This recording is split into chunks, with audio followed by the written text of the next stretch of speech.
Muito bem, rapaziada, sejam muito bem-vindos a mais uma edição do Swish TV Show, seu programa diário sobre NBA aqui no YouTube. Quem fala com vocês é o Luiz Fernando, muito bom ter você aqui de novo. É sempre um prazer, uma alegria, uma honra ter a sua audiência. É sempre uma honra ter você por aqui. E vambora! Bora para mais uma edição, sexta-feira braba.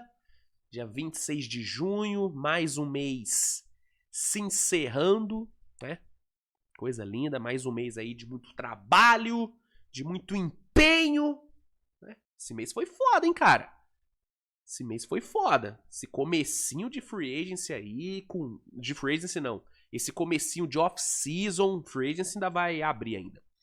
Mas esse comecinho de off-season, draft, cara, foi correria, hein? Correria, os últimos dias foram bem pegados, mas é bom, cara, eu gosto assim, eu gosto de dia corrido, eu gosto de trabalho, eu sou um trabalhador. Se eu fosse um jogador da NBA, eu seria o Gui, porque eu sou trabalhador, assim como o Gui. Então, muito bom a gente ter muito trabalho. Hoje, o programa não vai ser tão longo como foram os últimos, né? Os últimos duraram mais de 1 hora cada um, né? Os últimos foram programas pesados. Hoje não, hoje vai ser um programinha um pouquinho mais light, até porque não tem tanto assunto assim, né? Não tem draft pra gente falar, não tem tantos rumores como os últimos programas tiveram. Tem alguns rumores que eu vou abordar aqui, mas poucos. Hoje o mercado não tá tão quente como esteve nos últimos dias.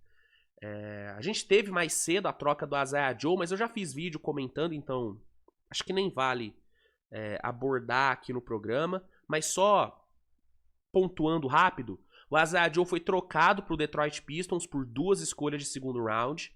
Né, o Thunder libera ainda mais espaço na folha, o Thunder agora fica menos de 20 milhões de dólares acima do second apron.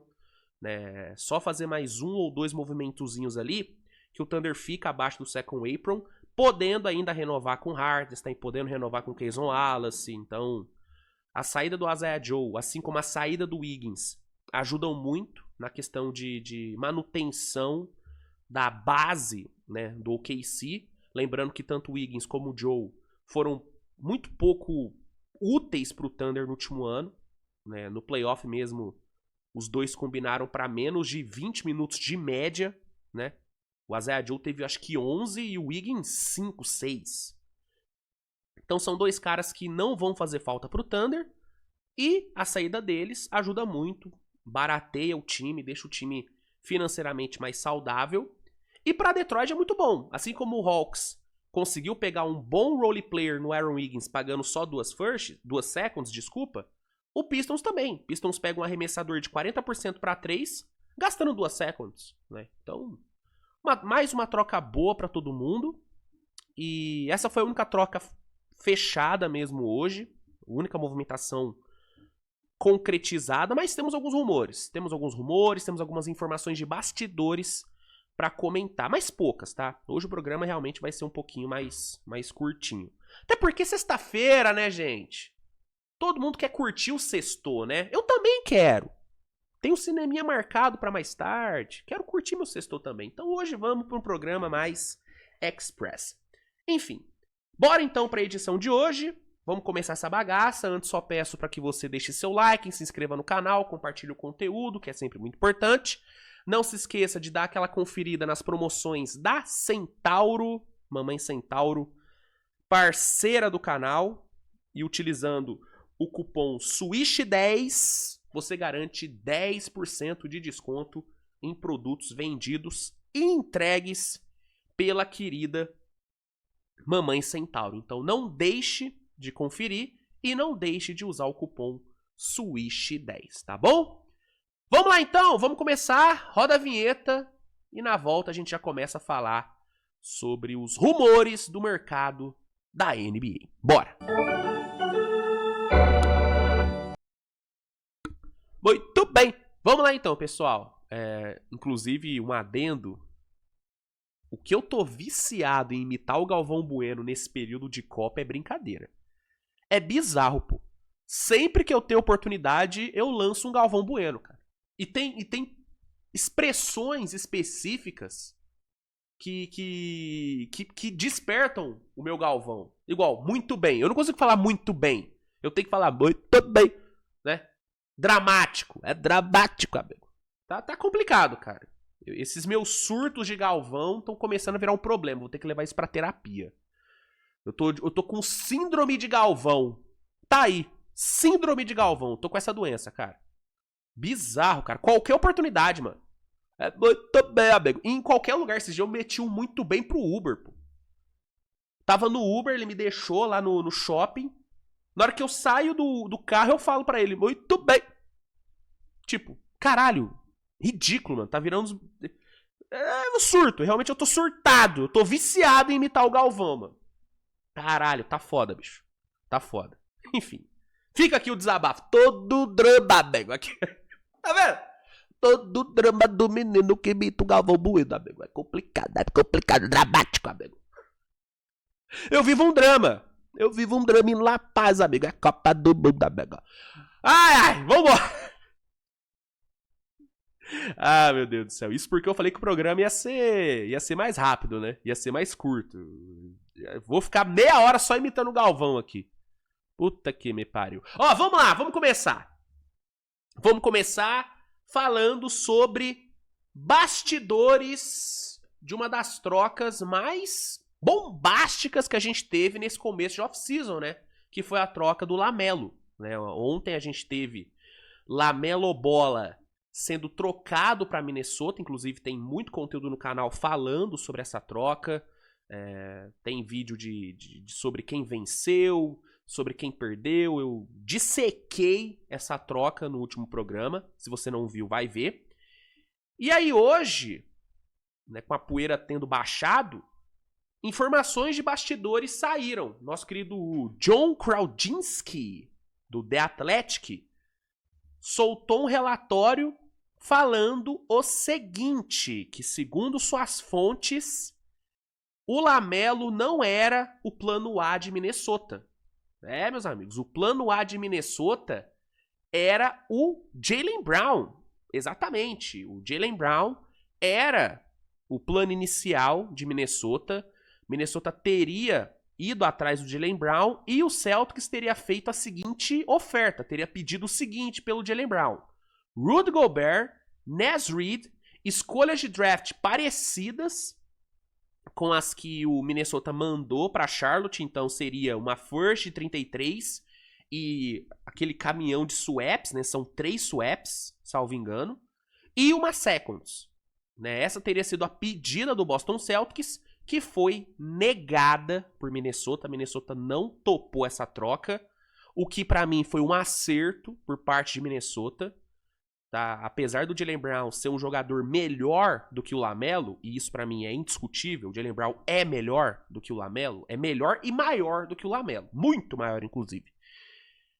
O Jaylen Brown, apesar disso, ele não iria resolver o principal problema de Minnesota, que era criação, armação de jogo. O Lamelo, mesmo sendo um jogador pior do que o Jaylen Brown, ele tem potencial de resolver muito melhor os problemas ofensivos de Minnesota do que ele. E tem outro ponto. Trocar o Rudy Gobert iria mexer muito nessa base de Minnesota. Um dos grandes pontos positivos da troca que o Minnesota fez pelo Lamelo foi não ter tido que abrir mão do Gobert. O Naz Reid vai fazer falta? Óbvio que vai. Mas não tanta falta quanto o Gobert faria. Então acho que Minnesota foi muito bem em não ter cedido a essa pedida do Celtics e de ter conseguido o Lamelo sem abrir mão do Gobert. Para mim, Minnesota foi bem aqui. Ainda bem que essa troca não saiu. E é falado também pelo Krasinski que o Josh Giddey também era um plano de Minnesota, ele foi consultado, né? O Bulls foi consultado, mas Minnesota não foi pra frente e aí foi atrás do Lamelo e conseguiu, né, essa troca bombástica que abalou a quinta-feira na NBA, né? Ainda sobre o nosso querido Jaylen Brown, temos mais informações sobre isso, né? Sobre ele, que já virou a principal novela do momento, né? Terminada a novela Giannis, a novela Jaylen Brown se torna a principal atração, né, da off-season. E aí o que a gente tem sobre Jaylen Brown? A gente tem os seguintes reports, né? Um do Mark Stein e outro do Shams Charania. O que o Mark Stein fala? Segundo o Mark Stein, existiria uma possibilidade de uma troca envolvendo Jaylen Brown e Jalen Duren. Sim, Celtics e Pistons poderiam realizar essa troca. Seria uma sign and trade do Jalen Duren, que ainda não renovou com Detroit. A renovação ainda não foi assinada. E aí, poderia rolar essa troca. Parece que o Celtics estaria aberto a trocar o Jaylen Brown por um pivô, tá? Inclusive, a pedida por Gobert Naz Reid na investida de Minnesota indica isso, né? Que a prioridade do Celtics seria trocar o Brown por pivô. E aí, o Jalen Duren poderia estar envolvido nessa sign and trade, o que pra mim seria um negócio horrível pra Boston, tá? O Jalen Duren seria um upgrade em relação ao Keira em Boston? Sim, mas a menos que Detroit mandasse um ativo de draft bizarro, cara, eu não acho que seria uma troca que valeria a pena pra Boston, cara. Não valeria a pena, cara. O custo-benefício de você trocar o Brown e pegar o Jalen Duren é muito ruim. É muito ruim. O Jalen Brown é um jogador muito melhor do que o Jalen Duren. Muito melhor, entendeu? E não é como se o Keira fosse um jogador terrível que não conseguisse segurar as pontas. Ele consegue. Se ele conseguir dar mais um salto de evolução nessa próxima temporada, salto esse que ele já deu na última, eu acho super plausível imaginar o Keira tendo um ano bom. Entendeu? Então, por mais upgrade que seja Jalen Duren, né, ali no garrafão, eu não acho que é um upgrade que vale a pena você perder o Jaylen Brown, entendeu? Você trocar o Jaylen Brown por um pacote com Gobert, Naz Reid e, né, 4 escolhas, 4 firsts, eu acho que vale a pena. Aí valeria a pena, porque você pega um dos melhores protetores de aro da geração, um dos melhores defensores da geração, né? Que é um problema ofensivo, mas defensivamente ele é um absurdo. Você pega um pivô espaçador, jovem ainda, com um contrato super bom, e um bom capital de draft.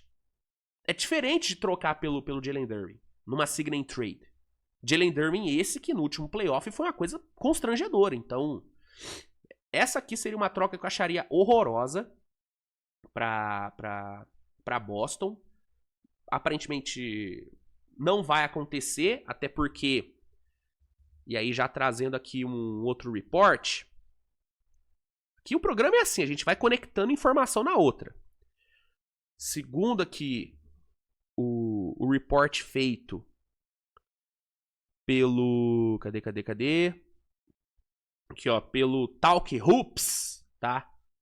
O Zach Harper do Talk Hoops, que também é do The Athletic, é improvável que Jalen Duren saia do time, tá?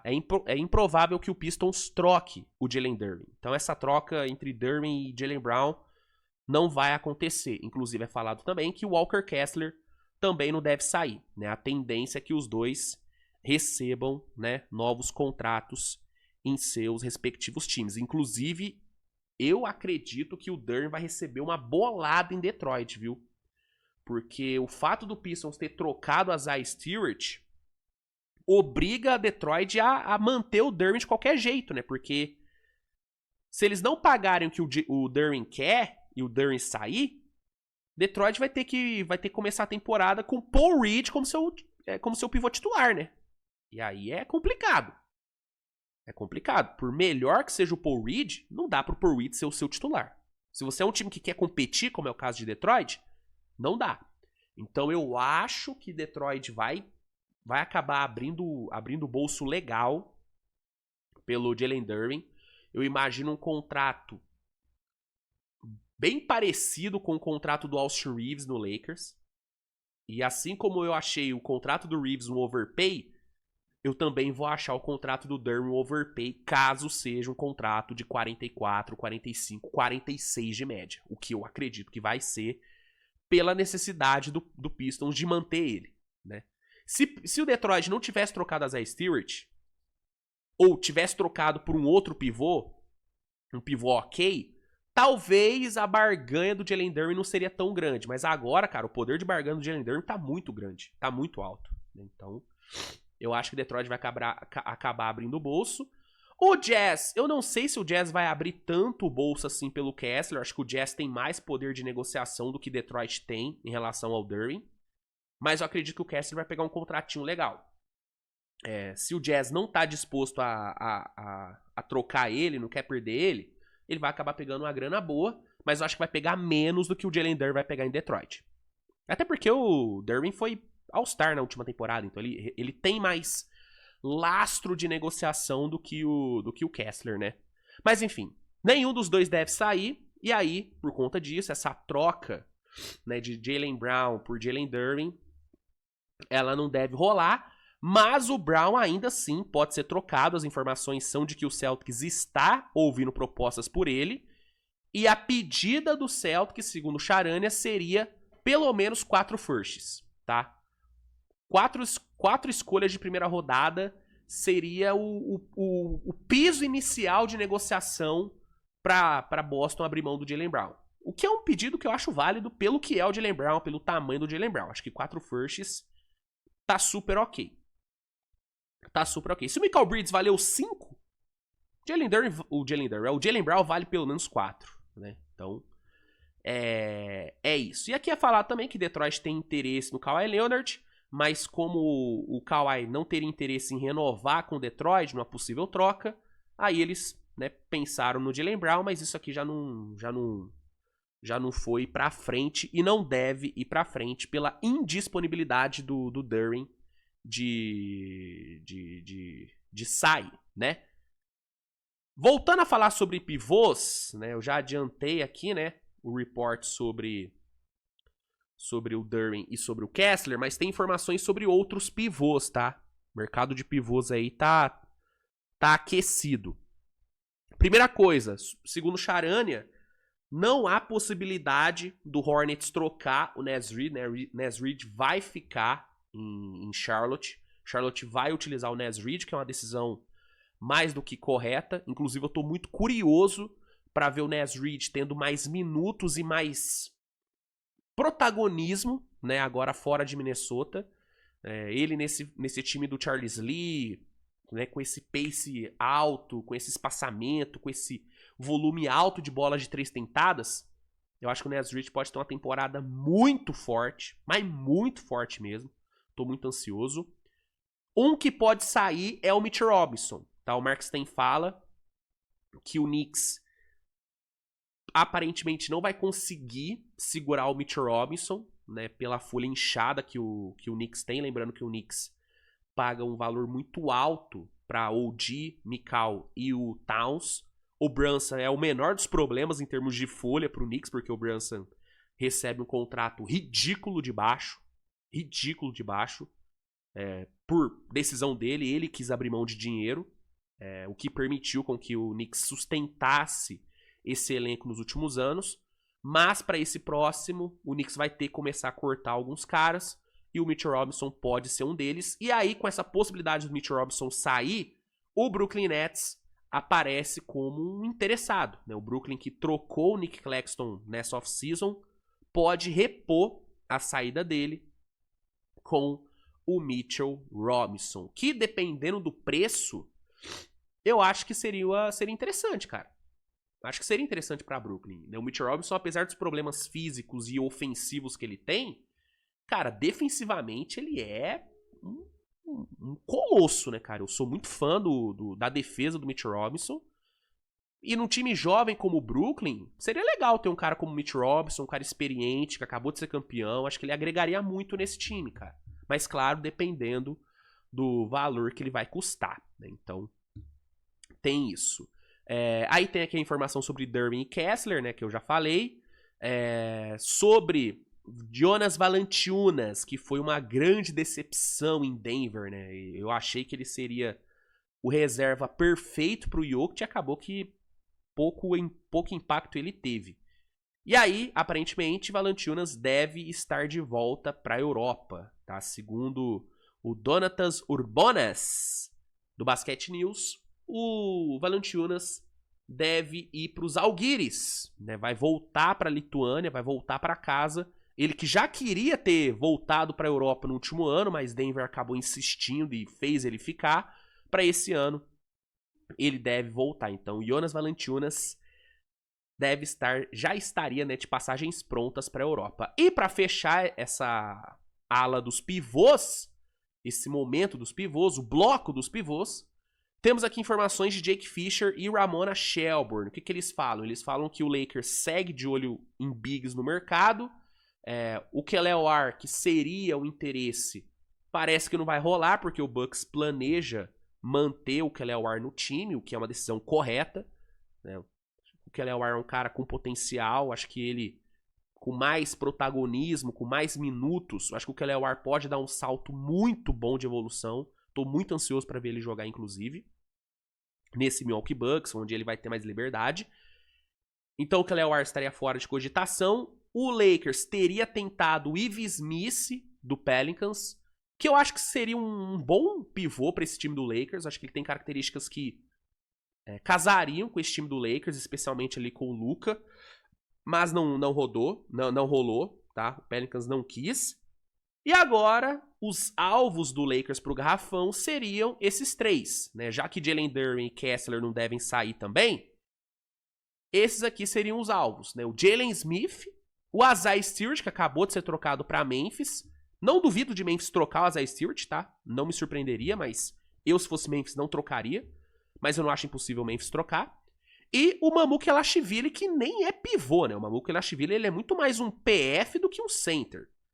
Se o Lakers traz o Mamuk Elashvili e vende ele como novo pivô do time, pô, aí pro torcedor ficar completamente maluco, né? Pelo amor de Deus. Agora, esses dois aqui eu acho bons alvos, tá?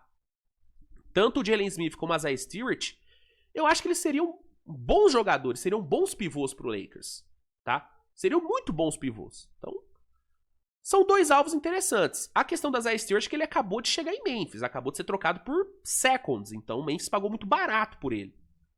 Não sei o quão disposto o Memphis vai estar de trocar. Mas se Memphis estiver disposto a trocar, seria um alvo muito bom aí para o Leicão.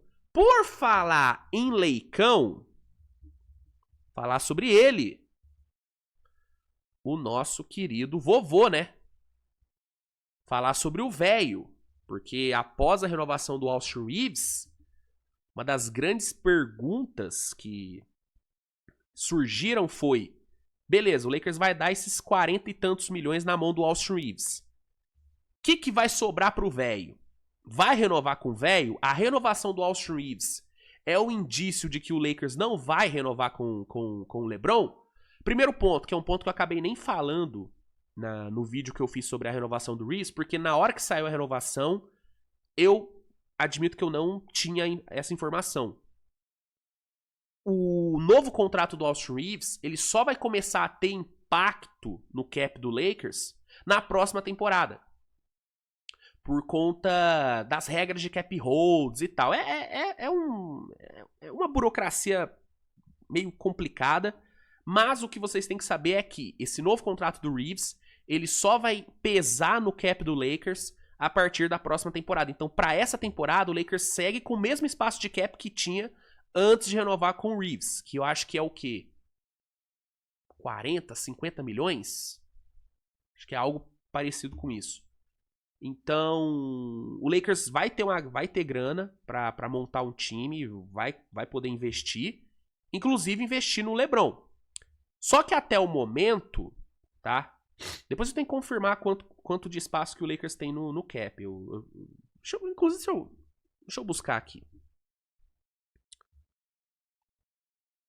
Deixa eu buscar aqui. Deixa eu ver se eu acho aqui quanto que o Lakers vai ter pra gastar. Cadê?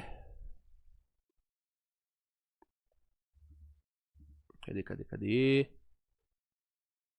Eu tinha visto, cara. É esse aqui, ó. O Lakers vai ter 50 milhões disponíveis. Tá? O Lakers vai ter 50 milhões disponíveis porque o contrato do Reeves, ele só vai pesar a partir da próxima temporada. Então, para essa off-season, o Lakers ainda vai estar aí, né, com essa grana para gastar. Eu tava me lembrando certo. Eu duvidei da minha memória. Mas é isso mesmo. Só vai começar a contar a partir da próxima. Então o Lakers vai ter grana pra gastar nessa free agency. E, inclusive, vai poder gastar com o LeBron. E aí a pergunta é, beleza, se o Lakers vai ter a grana pra gastar, por que o Lakers ainda não renovou com o LeBron? Temos informações. Segundo o Charania, tá? LeBron e Lakers nem começaram a negociar uma extensão, tá? O Lakers ainda não ofereceu uma proposta pro LeBron, sendo que a janela de renovação dos times com os seus free agents já tá aberta. Tanto que o Reeves já renovou. Só que ainda não houve negociação entre as partes. Algumas fontes da ESPN, como é falado aqui no post do Pisou na Linha, haviam falado que havia negociação acontecendo, mas o Charania garante que não. O Charania garante que nenhuma proposta foi feita ainda. E segundo o Brian Windhorst, pode ser que o LeBron espere essa off-season, espere pelo menos algumas semanas a mais de off-season, para ver o que o Lakers vai fazer em termos de contratação, para aí sim decidir se ele assinaria ou não um novo contrato com o time. Então pode ser que o LeBron espere para ver. Pode acontecer do LeBron esperar para ver se vai ou não assinar com o Lakers, dependendo do que o Lakers fizer de contratação. Lembrando que até o momento o Lakers não contratou ninguém. O Lakers não trocou por ninguém. Os únicos movimentos que o Lakers fez na off-season até agora foi renovar com o Reeves e pegar o Cameron Carr no draft. Uma ótima escolha, uma das melhores escolhas da primeira rodada. Mas de troca mesmo e tal, o Lakers não fez nada. E o Lakers já perdeu algumas oportunidades muito boas que surgiram. Perdeu a oportunidade do Claxton, que saiu por nada para Chicago. Perdeu a oportunidade do Isaiah Stewart, que saiu por seconds para Memphis. Lakers só tá perdendo chance, cara. Só tá perdendo oportunidade. Isaiah Joe e Aaron Wiggins, que eram dois nomes que eu achava muito bons pro Lakers. O Lakers não pegou, né? Thunder mandou pro leste os dois por seconds. Então, o Lakers tá perdendo muita oportunidade, cara. Tá dormindo, cara. Tá dormindo. Então, dependendo do que o Lakers fizer ou do que não fizer, pode ser que o velho resolva não renovar, né? E aí a gente teria um LeBron James no mercado de free agents, o que é maravilhoso, né? Seria incrível ver a loucura, né, do mercado em busca do velho. Para encerrar, temos aqui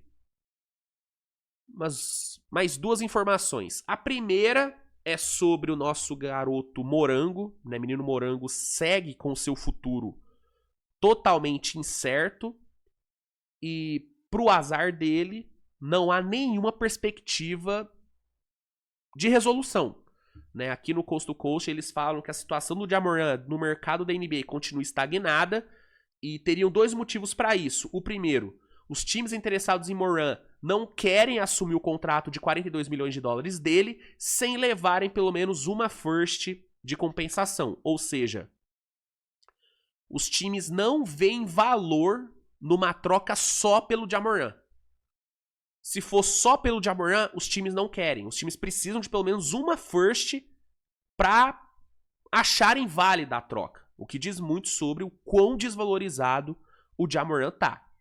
E o problema disso é que o Grizzlies não quer abrir mão de uma first com o Ja Morant. O Grizzlies não quer oferecer 2 ativos numa só troca. E aí a gente tem um impasse. Porque a gente tem os times não topando pegar o Morant sem ter uma first e o Grizzlies não topando mandar uma first junto com o Ja Morant. Então, a menos que um dos lados ceda, a menos que o Grizzlies ceda ou que o mercado ceda, o Ja Morant não tá no mato sem cachorro, mano. A verdade é essa. Tá no mato sem cachorro.